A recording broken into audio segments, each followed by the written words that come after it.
Let's run through. Can I steal that? Let's run through a few listings just to show you, because I think it's good to practice this. So here in San Diego, I just did a search last week for businesses for sale on BizBuySell, which I think is probably the best of the worst sites. And so if you go to the page on BizBuySell, I say I want an established business. I could also choose startups, which I hate, or asset sales or franchises, real estate or classifieds, but I'm going to choose established businesses. I want a service business because I find them to be the easiest to do these kinds of deals with. I want it to be in California, located in San Diego. I want it to have cash that it's earning of more than $200,000 a year. And I'm hiding home-based businesses. Why? Yeah, I don't want to buy a job. Absolutely. So then I search, and I've got 14 results. So 14 results, and good old Rick Carlson here. And I mean, if you come up here and look at this, this guy has had a lot of drinks in his time. I mean, somehow he sold 129 businesses and has 11 listed, but probably because he went out for drinks with them. And then let's just take a look. So the first one is HVAC. I don't really like that business. Why might I not like an HVAC business? Owner dependent. Owner dependent, yep. Labor intensive. Labor intensive. And licensing. Licensing, all three correct. And one more reason. You need a vehicle to get there. What did you say? Hard to scale outside the geo. Hard to scale, yeah. Also, it's cyclical, because like normally, like if their business can frequently be subject to new home starts, right? So that's. If they're on the new construction, if they're on the service side, and if they've got it built, they can usually manage, but then they've got peaks in the summer months in California. Exactly, yeah, highly cyclical, right? Okay, so let's choose a business, and this is kind of a comical listing to me, and I want you to tell me why. But let's choose the pest control business and look at it. It's $1,850,000 a year. There's a couple others on here, but I'm gonna look first at the pest control business. So can you guys see this well enough to tell me things that you see that might be interesting about this? Stock photo? They're all stock photos. Really? Yeah. Like, and can you always tell a stock photo? I mean, yeah. Why wouldn't you use a real one? But they all use stock photos. So what we should do is list businesses for people who we want to buy so that they're, right? I thought I was helping you. Okay, so other than the stock photo, what do you guys see? That's a big multiple. Big multiple. What's the multiple? This is cash flow. They don't show EBITDA. Yep. 3x. Yeah. That's earnings. Okay, so a few things. Down here in the corner, hiding, lurking, is Hal. Hal Jank is the broker on this, so it's a brokered listing. So I don't like it already because Hal's there. But Hal doesn't look like he's had as many drinks as that other guy. So it's a broker listing, so I just put that on the left side. And then it is in San Diego. Thankfully, they tell me in advance that it's got good books. So I'm just going to trust them, right? So it's a location match. Up there in the green, you see that also offers seller financing. So that's kind of interesting. So they're telling us in advance that they might be willing to carry back some paper for us. And then looking in the little box here, we see that the multiple is a 3.1. Now we know they're talking about cash flow, so we don't know if that's SDE or EBITDA or something else that they just made up. But allegedly, it's cash flowing about 600 grand.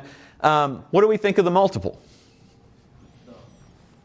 We don't know yet because we don't really know what the multiple is based on, right? It's a multiple of cash flow, which isn't something we have a lot of data on, but it's not crazy high, and it's also not a great deal. It's got a 21-year operating history because it was started in 1999, so that's kind of cool because we know that it's been around for a long time. It has a lease. They say they've got a rent for $1,300 a month, so that tells us they probably don't own any real estate. And they are including furniture. FF&E is furniture, fixtures, and equipment. Sometimes you'll see PP&E, which is property, plant, and equipment. But they're including that. So basically the equipment to make the business go plus the inventory is included in the price. And then if we go through the listing, they tell us that about the cash flow again. They say that sales for 2019 are up from 2018. Is that good? How much? How much, right? It's undetermined whether it's good, because the problem is that a lot of times they will finagle the financial statements to look good in the year that they're selling, so it looks like that it's an up, and there's all kinds of things when we get to due diligence I'll share with you as to how people do that. So it's undetermined. Maybe it's good, maybe it's bad, I don't know, but it definitely want to look. Doesn't really tell me anything. But the great news is that this business is SBA pre-approved by a broker of Sunbelt. What does that mean? Absolutely freaking nothing, right? Congratulations, your business broker has looked at this and decided that it might be good for an SBA loan, but has no power or authority or anything else. No experience is required. That could be good if you wanted a job, but it tells you that you're buying a job here. Owner will train. That's nice. Very generous of them. Now, this is where brokers get in the way. How much is the business? $1,850, right? We know the seller's going to finance, and these guys say, you have to have a 1.2 million net worth. Should you have to have a 1.2 million net worth? Can you think of any formula that determines? That's pulled out of his butt, right? Pulled out of his butt, and stupid, because anybody that maybe I've got $1 million net worth, I can buy this daggone business. I can get an SBA loan for 75% of it and come up with a down other than that, and the seller's going to carry something. What a stupid thing to say, right? Sales prevention department. Sales prevention department, yes. SPD. So in addition to having that net worth, I also need to have $400,000 of liquidity and whatever a good credit score is. So that's just, again, like the pre-approved SBA loan. Dumb. Don't like you, Hal. Seller will carry a note of $200,000. Great. So now we know what they're pre-committed to carry. And he tells you the interest rate at 6%. And it's for a determined period of time, because most notes are forever, right? I mean, come on, guys, right? And then the owner will stay on in a part-time capacity, but here's the bad news. You got to get a license, which I think Jason or somebody mentioned, right? So those are some things to think about on this listing. And then I go through again the inventory, just to confirm it was listed in the thing, looked like it was included, but it is for sure included. We do in fact have a lease. And look at the giant space that we have to expand our new business into. We have 600 square feet, right? A large bathroom. Now, I do like 10 employees. Each of them has 60 square feet. I do like 10 employees because why? Somebody to run a business, right? Hopefully. Where are they, in trucks? Hopefully. Well, that's a good question. Now, here's the good news. I didn't realize this because I thought that there were like 1 billion pest control companies, but it turns out there are few competitors in the marketplace. So, congratulations. It's probably because San Diego is only in the top 10 largest cities in the country, right? The owner will train for 4 weeks and then part-time up to 6 weeks. So again, the owner's basically going to check out. Now, it concerns me because the business has been around since 1999, and I don't know about what is their predictable selling system. How are they acquiring customers? It's probably word of mouth, and the owner's been servicing all the accounts. So when the owner goes, is 4 weeks or 6 months enough time to transfer the goodwill that this person's built up over all that time? It's probably not. So I would look for this business to drop in half within a year or two of buying it. Okay, so let's do the analysis. You missed the last one, which is funny too. That he's got a yard. Oh, the reason for selling. Yeah, this is very, very informative. Reason for selling. Why are you selling? It's personal. Okay. Or maybe he means it like, Rambo, it's personal, right? So let's do some quick analysis here. We look at the purchase price. It was $1,850,000.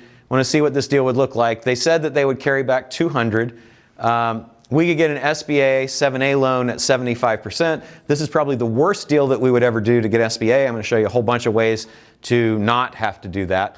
But that means that we could fund $1,387,500 there, which would leave a shortfall, which we would need to come up with, of $262,500. And that's why you need to have a net worth of $400,000 liquid, because he told you in the thing. I'm just sorry, I can't help but beat up on business brokers. He told you in the thing that it's pre-qualified for SBA. SBA is 75%. Seller is going to do $200K down. We only need $262,500. Why wouldn't you say you need to be liquid $300 instead of $400? Anyway, So 262.5 is what we need to come up with. The cash flow, they say, whether that's EBIT or SDE, we don't know, but apparently there's cash of 596,000. So let's say that we get this 10% loan and we fund with the seller. So the footnote here says that if you do your amortization schedule over 7 years at 10%, 100% amortization of $1,387,500, that amount borrowed, that's a $23,000 a month payment or $276,000 a year. I'm just showing you that these numbers, where they come from. Plus, we did seller financing of $200,000. Same deal, let's say. He said 6%. I'm just going to say 10%, 7 years. That's $3,300 a month or $39,000. You add those together, and it comes up to $316,253 a year that it costs you to service the debt. But at the end of the 7 years, you own it. The debt goes away. So that's kind of cool. And it clearly carries that. Plus, you have free cash flow of $279,747 or $23,000 a month. So it's not bad. I mean, if you want to go around and spray for bugs and stuff, you know, to get paid 23 grand a month for it, assuming that the business would stay there once you bought it, that could be kind of cool. Our ROI on that deal would be 106.5%. Let's say that we install a manager. Glassdoor says 84K for that person. The ROI on that then, after deducting that, would still be 74.6% in year one, and then higher as you hopefully built the business. Listing 2, look at that stock photo. Fire sprinkler business. Why would I not want to buy a fire sprinkler business?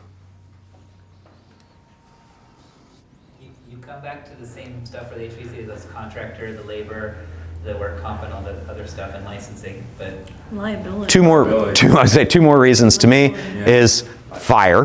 What if my thing doesn't work? It's like you're kind of damned if you do, damned if you don't. If my thing doesn't work, then your building burns down. What if my thing works when it's not supposed to? I flood your building, right? So there's that liability insurance and insurance costs. So that's something to think about too. So if we do a quick analysis here, we know that this time we've got John Avram as our broker. So broker listing, don't like that, but it is in San Diego, so that's cool, matches our location. Got that magic green thing that says seller financing again.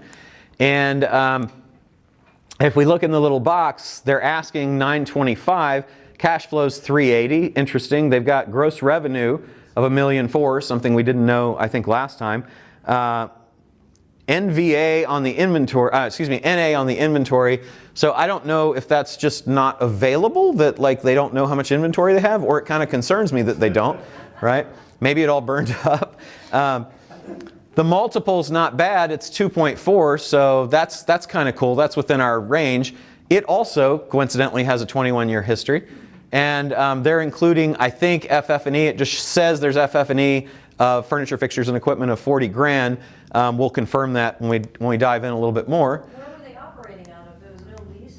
It says San Diego. You're right. Lease amount. There's no lease. It must be a virtual company. Who knows, right? So here's when was this formed? 99. So how many years if you do math there? 21. Okay. They say 10. But they say 10 years. So my question, is this an 11-year-old listing? Right? It might be, right? You never know. You might never know. But I do know that this guy, John over here, is maybe not that great at doing listings or math or something. So there's hope for us, right? So this is the revenue mix. 56% new construction, 41% TIs, tenant improvements, 3% service. If it was the other way around, I might be interested, but the new construction thing scares the heck out of me, okay? And the TIs are usually related to new expanding businesses, as opposed, especially if you're installing fire sprinklers. That's not something you're like, you move into a building and you're like, you know what I need, landlord? I need new fire sprinklers, right? That's how I'm gonna use my allowance. So now this means that it was not really a fully San Diego business. So I'm not terribly excited because I know that San Bernardino and Riverside counties are about an hour and a half from here. So that means there's all kinds of people going out of San Diego there. And then it says it has consistent annual revenue over the last 4 years, above $1 million. I'm not excited by the owner being the person that's running it, but they have 8 full-time non-union employees. Tell me what you think about this. What do you think about this box here? Top line revenues are the same way, SDE is declining. Okay, yeah. That's a little concerning, right? 2016, 4 years ago, we were doing $1.4 million. We got 80,000 more, then we dropped down a couple hundred grand, and now we're back where we started, but it's estimated, so we don't know that that's actually true. And this is kind of troubling. 444 to 357 to 247 on, down to 380, but we're going to come back to 380 despite the downward trend. So, this is, when you're selling, you hate for your business to look like this. So this is something that would cause me to very much think that they might be goosing those numbers on the last year. Downside of the hockey stick. Exactly. We did verify that the 40K in FF&E is included. Now we know that the owner's retiring, so the owner should be very motivated, so we do like that, right? There were, seller owns the building. Okay, well that's cool. That means That's for only 40,000, so. that was FF&E, but didn't include the building. So that's FF&E is usually a different category than real estate on the financial statement, but it's a good thing to observe. So that tells us that we might be able to say, we could just buy the building with this business and then maybe get a loan on the building that would cover the whole deal, right? And frequently, because buildings, real estate, accountants are historical people, so they record the value of the real estate at the acquisition price. So depending on how savvy they are as to market conditions, you may be able to pick up a business where the real estate, they're not really paying attention to the value of it if it's included in the company, and it's increased enough that the loan that you could get on it will cover more than you might think. And they'll offer a fair market lease of $1,500 a month. So that might be good, might not be good. But if they're going to give me $1,500, number one, I'm going to verify that it's a fair market lease, and number two, I want to find out what's the term of that lease going to be, because I want to be sure I'm going to not have switching costs, relocation costs. And the current business philosophy has been to remain manageably small. That's a really great way of saying we can't grow this. Due to the owner's age and planning for retirement, the company does no marketing, and proud of it. And all customer acquisition is done through word of mouth referrals. That's concerning, right? The owner's retiring. And but good news, a strategic marketing plan along with the salesperson offers significant growth opportunities. So we've got that to look forward to, which is nice. Sellers retiring and offering training. So analyzing this, $925 purchase price. We'll seller finance $138,750, SBA 75%, down payment would be $92,500. We know our cash flow is $380,000. If we do that amortization of those two loans, the annual payment would be $165,845, which would give us free cash of $214,000. So $17,000 a month. Not terribly bad, 231% return on our money. Even if we put a manager in, we're making 140% on our money a year. So what's that, 9 months in, we've got our money back. Does that include the lease? That would include the lease because they would have deducted that to determine what the cash flow was, right? I think they called it EBITDA in that.